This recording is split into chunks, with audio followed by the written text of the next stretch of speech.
Good evening. Thank you, guys.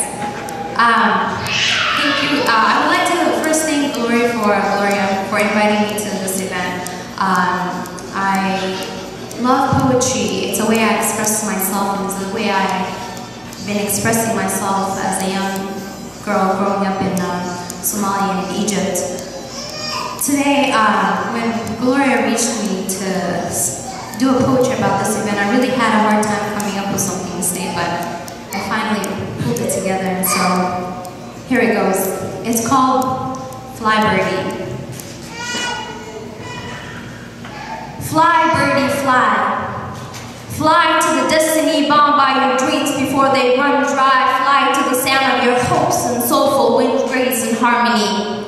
Fly, Mr. Birdie, fly to the melody of your dreams where you capture the humming tones of your notes, where every song that floats will teach a broken heart how to heal from sorrow, sadness found in this crackle land, while the holes on the shallow roads that leads you to the forgotten path and sand, withering generation after generation of hopes into a mind full of darkness. Wrecked, you're left with a hole in your spirit despite your kindness.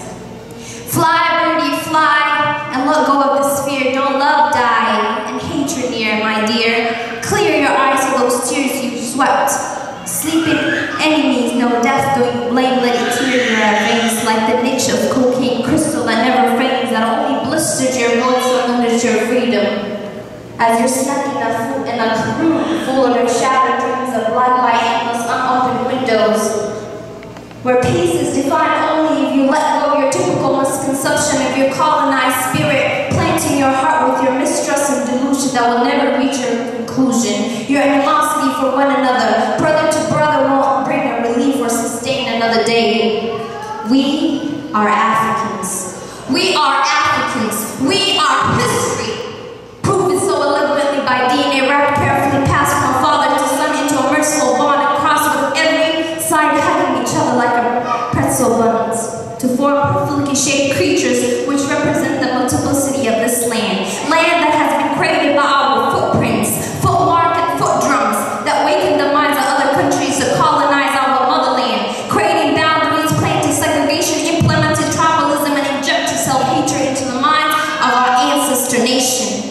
Handing them guns and bullets to cure their disease, extracting them of the mother tongues of religion and rewriting their history while raping my love. And no, I don't blame the foreigners, hungry for human flesh and thirsty for our mother's resources, but Africa. Let's take the blame instead of the instant complaint we hear day after day. It's all the same. Flip the cup upside down and get off your high chair and take off your crown. See who take the bitter responsibilities. We are the people. We are the victims, but we're also part of the creator disorder that caused the agony of suffering that left the square root of 1.2 million young mothers, fathers, and children bleeding underneath the heat-felt sun that deep-fried their body along the mountains of diamond that they could have been invested to create the life of happiness and richness for all. But no.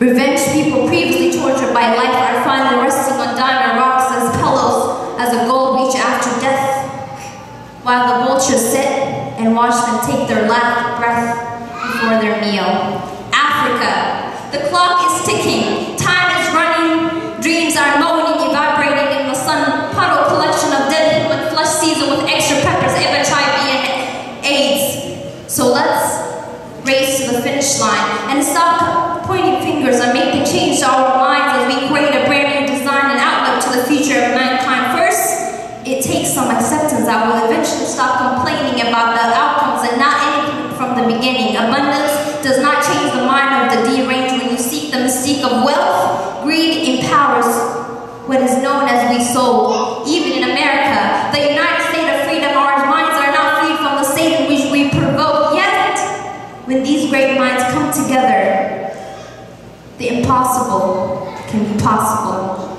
So Africa, together as we cultivate and move forward instead of constantly following the sensation and frustration of the constant backward circulation. Tell me why God created your vocal cords if your words are not shining in the majority of the voters. Africa, our motherland needs our help and dedication. Let's hold hands and fly with the birds, and I say, rise Africa.